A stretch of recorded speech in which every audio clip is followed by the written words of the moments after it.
Continuamos en Vigo y por hoy, entrevista dual. Hoy es martes, estamos también en Localia Televisión, así que nos podéis ver en la tele y después, como nuestro compañero Caride es muy hábil, nos pone esta entrevista también durante la semana y se podrá ver más días, se va a redifundir en Localia Televisión.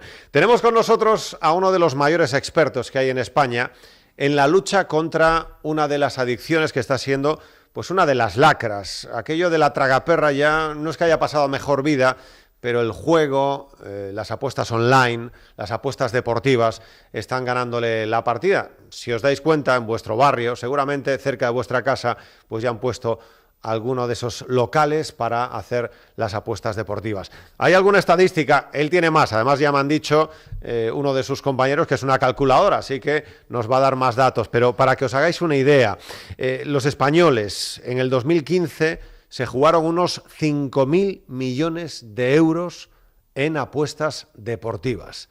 5.000 millones de euros. Con ese tema de la accesibilidad, ordenadores, móviles, se calcula también que hay 2 millones de jugadores registrados en esas plataformas digitales en España. Un tercio juega asiduamente. Así que saludamos ya a Juan Lamas, que es el director de Agaja, la Asociación Gallega de Jugadores Anónimos, y también es el director técnico de la Federación Española de Jugadores de Azar Rehabilitados. Juan, ¿qué tal? Muy buenas tardes. Buenas tardes. Para que la gente ya se haga una idea, con esa cifra, ya ese primer impacto, ¡bumba! 5.000 millones de euros en el 2015, que esto habrá subido seguramente en el 2016, sí. Solamente en apuestas deportivas. Y de la cifra total de juego, que ronda los 35.000 millones de euros en todo tipo de juegos, tanto presencial como online, las apuestas deportivas desde su legalización en el año 2012 tienen un aumento exponencial. Y desde el punto de vista clínico, desde el punto de vista de las personas afectadas, lo grave es que la mayoría de esos 2 millones de usuarios registrados en los 50 y tantos operadores online que existen en el mercado español, sí, la mayoría nos estamos moviendo en una franja de 18 a 25 años, a diferencia de hace 10 años en las cuales, bueno, el jugador patológico, la persona afectada, era una persona mayor. ¿De 18 a 25, Juan? Sí. Entonces estamos, desgraciadamente, logrando una socialización de las apuestas online o del juego deportivo. Sí, tendríamos que diferenciar las apuestas online con las apuestas deportivas presenciales. Sí, también. O sea, cuando veamos un salón de juego, veamos en un bar, en un establecimiento de hostelería, una máquina de apuestas, eso no tiene nada que ver con las apuestas online. Exacto. Son apuestas presenciales y que sintomáticamente son competencia de la comunidad autónoma, y la comunidad autónoma lo único que quiere es recaudar dinero por ese tipo de dispositivos, ¿no? En este año prevé recaudar 59 millones de euros. 59 millones de euros. Sí, en base a las apuestas deportivas. Porque te decía antes que a mí me chocó el otro día, cuando volvía de Balaídos, que ya no en los locales específicos de apuestas, sino en los propios bares. Ya la mayor parte, esa maquinita para las apuestas, lo cual significa que es la tragaperras 2.0. Claro, que es la tragaperras 2.0, sería la mejor expresión, y lo que implica es la falta de control. Así como en el juego online propiamente dicho, el registro verifica la edad del usuario y verifica hace una conexión con el padrón de habitantes. Otra cosa que podríamos hablar sería de la suplantación por parte de un menor del carnet de su padre o de un mayor de edad, ¿no?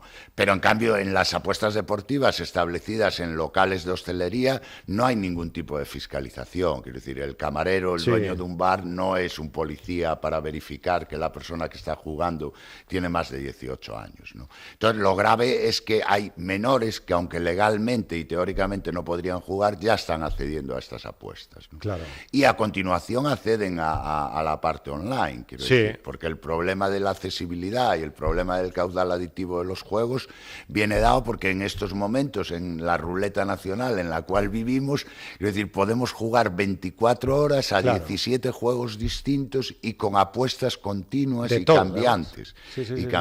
Quiero decir, hoy ya no se escucha carrusel deportivo, hoy se escucha una serie de bombardeo de marketing de apuestas que interrumpe incluso el propio juego. Quiero decir, si mi padre levantara la cabeza diría, ya no vuelvo a Porque estamos hablando incluso, hay esos dos aspectos que a mí me gustaría que analizases como experto además y como director técnico de la Federación Española, para que la gente se haga una idea. Ahora hablaremos también del trabajo de Agaja en Vigo y de la propia Federación Española. ¿Qué supuso la apuesta online ya no solamente deportivos, sino lo que hablábamos antes de comenzar, durante la publicidad, el bingo online o el póker online, que también vemos cómo los fomentan o los patrocinan o promocionan grandes estrellas televisivas o deportivas. La diferencia sustantiva está entre, a partir de la legalización del juego online en la Ley 13/2011, se permite a todos los grandes operadores la publicidad y establecen una política de publicidad y de marketing totalmente agresiva y totalmente dirigida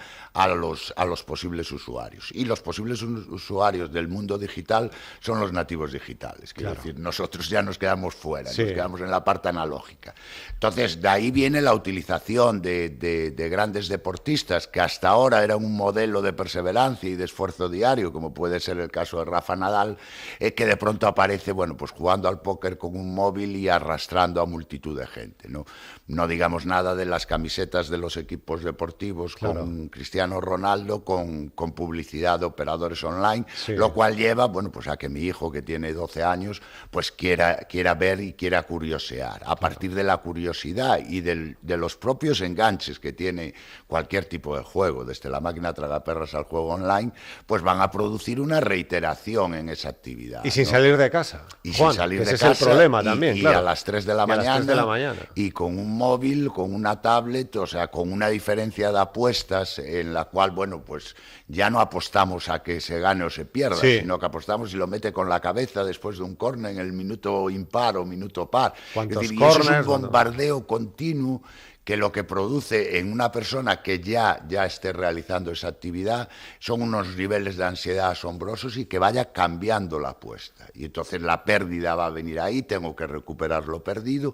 Entonces reitero, en una situación de ansiedad totalmente elevada, ¿no? Y leía un experto que decía, y te lo quería preguntar a ti, como eres uno de los mayores que tenemos aquí, pues nos puedes dar luz en este asunto, que al poder hacer apuestas pequeñas, que esto es como en la tienda sueca famosa esta, que voy comprando una tontería, 2 tonterías, 3 tonterías, y al final acabas pagando un pastón porque has reunido 50 tonterías de 1 euro o 2 euros o tal. Al ser apuestas pequeñas, esto también ayuda a enganchar de otra forma a gente que a lo mejor no tenga... Es otro de los criterios de caudal adictivo de los juegos, la apuesta pequeña. El tiempo que pasa entre que yo realizo la apuesta y tengo la posibilidad de premio, de ahí viene el caudal adictivo que tienen las máquinas tragaperras, porque en 3 segundos tengo la posibilidad del premio, ¿no?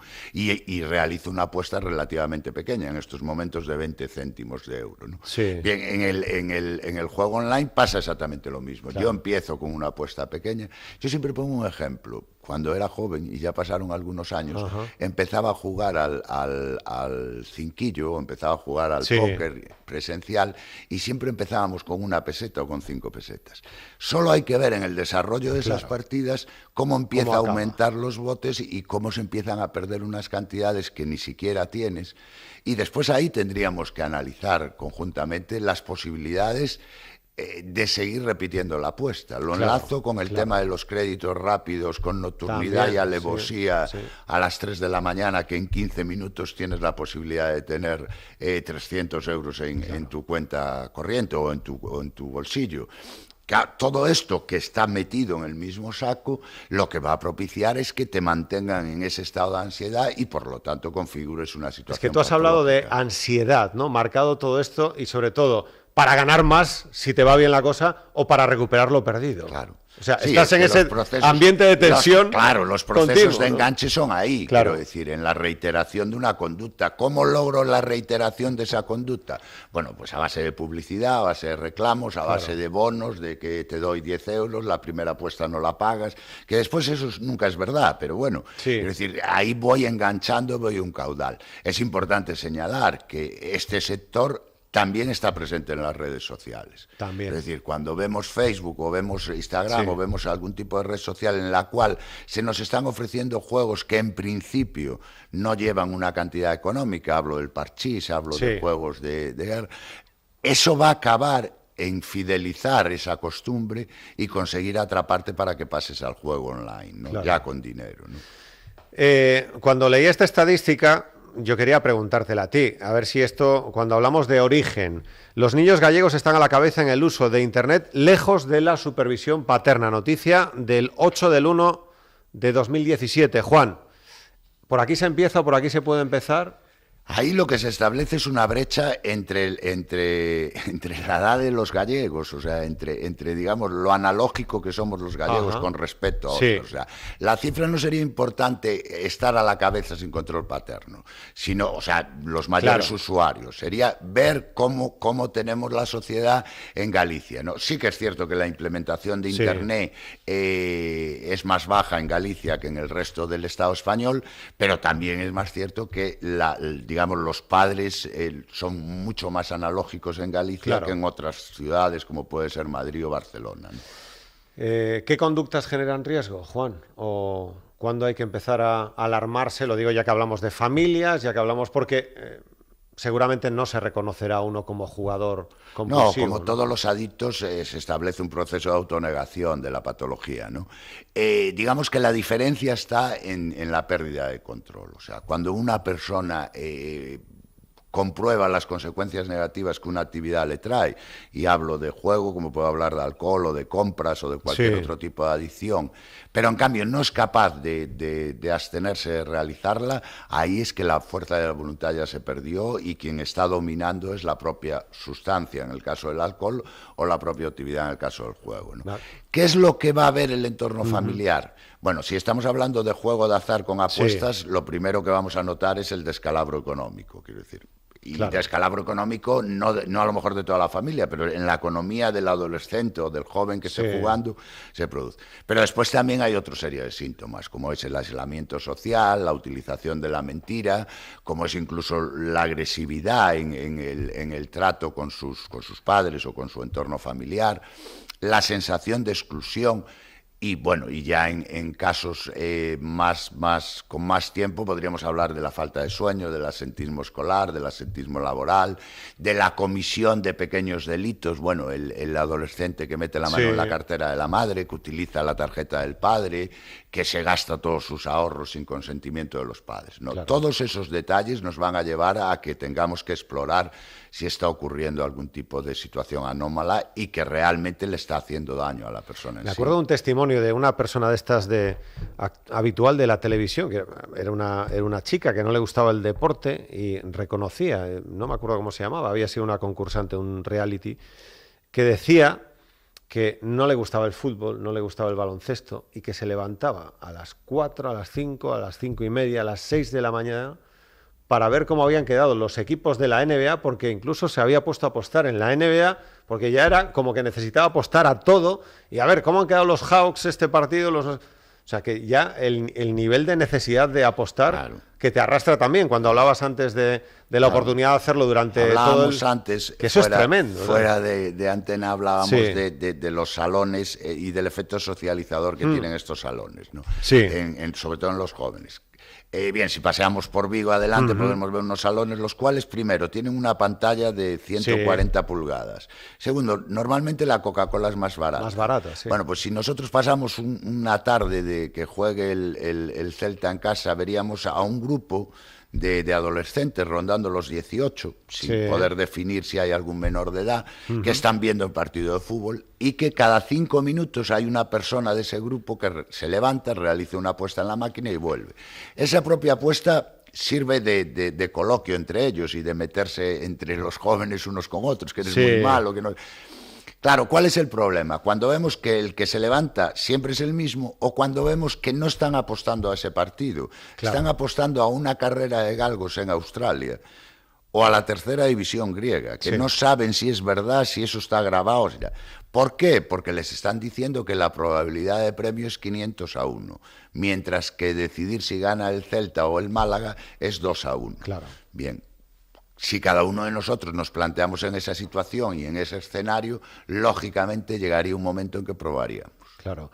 Cuando hemos visto cómo ha bajado la Juventus por tema de apuestas, le han quitado 14 puntos al Milan, han bajado equipos en Alemania porque había árbitros que apostaban, caso en Portugal también, en España ya empiezan a florecer, el del tenis de hace unas fechas, también en fútbol se habla de la segunda B, de la tercera división, fuera seguramente de los focos principales, ¿no? De a lo mejor la primera, que es más complicado.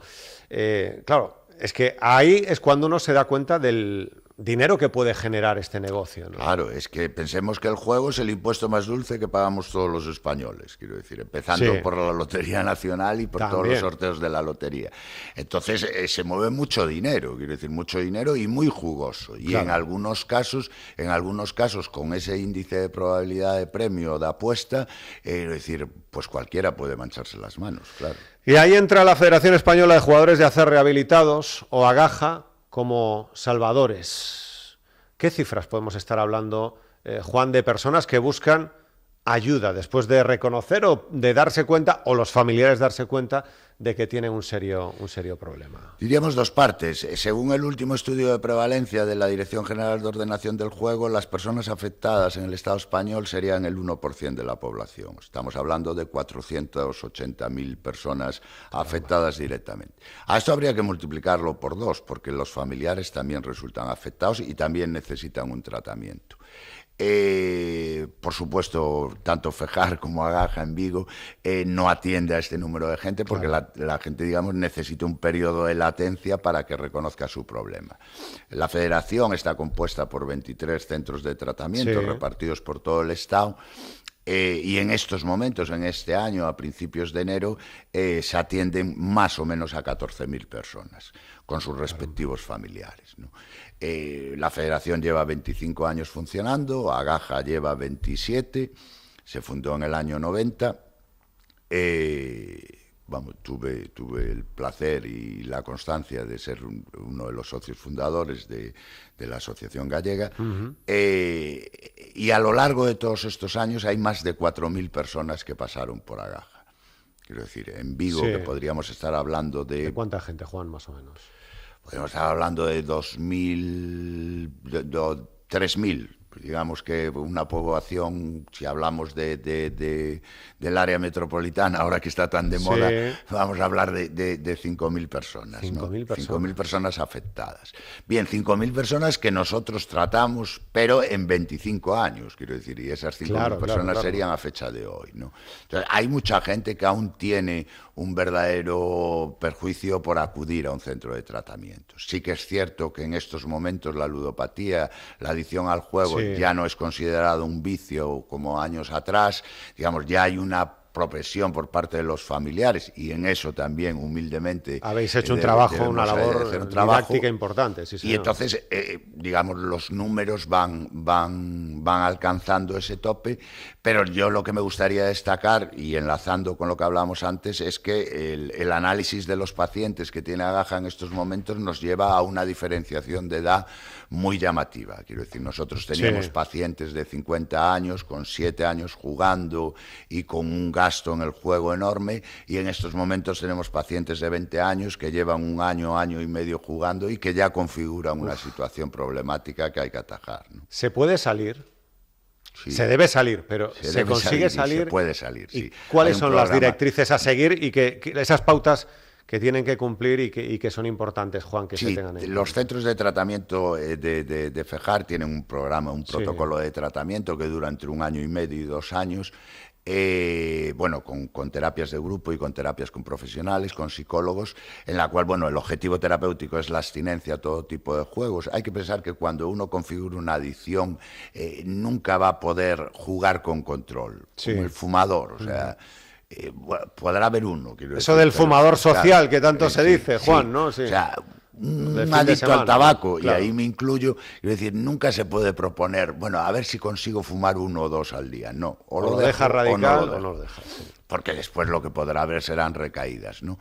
Después de todo este programa de tratamiento, nosotros tenemos constancia de que el 70% de las personas que completan el tratamiento se mantienen abstinentes al cabo de 1 año, ¿no?, del juego. Eso sí, es decir, porque no es solo el juego, quiero decir, el juego, digamos, es la conducta conflictiva, pero digamos que hay que hacer una reestructuración cognitiva con todas estas personas, ¿no? Cuando hablamos de tanta gente, de miles y miles de personas en Vigo, en el área metropolitana, en Galicia, en toda España, Juan, como director técnico de la Federación Española, te lo pregunto también, ¿qué se hace desde las administraciones para echaros un cable, para intentar ver que ya tenemos... Siempre hablamos del estrés como la enfermedad del siglo XXI, tenemos nuevas enfermedades también tecnológicas o del siglo XXI ya avanzado, Juan? Así, en una frase, recaudar 59 millones de euros. Ya. Eso es lo que hace. Porque todavía no se ve como un problema, ¿no? Porque no se puede ver, o sea, es difícil que la administración que genera todo este tipo de conflictos y genera a su vez 35.000 millones de ingresos por juego, es decir, bueno, pues siempre será preferible reducirlo a un problema psiquiátrico, un problema mental de un determinado número de personas, que ver la responsabilidad que tiene la administración en toda esta vorágine, ¿no? Entonces, bueno, todas las conversaciones con las administraciones vienen mediatizadas por la cantidad que ingresan de dinero, ¿no? Sí. Ante eso, bueno, la propuesta de la Federación o la exigencia de la Federación y de la Asociación Gallega, en el caso de Galicia, es la dedicación de un porcentaje de esos ingresos, que incluso sería pagado por los propios operadores, para practicar políticas profilácticas y preventivas para evitar la situación patológica.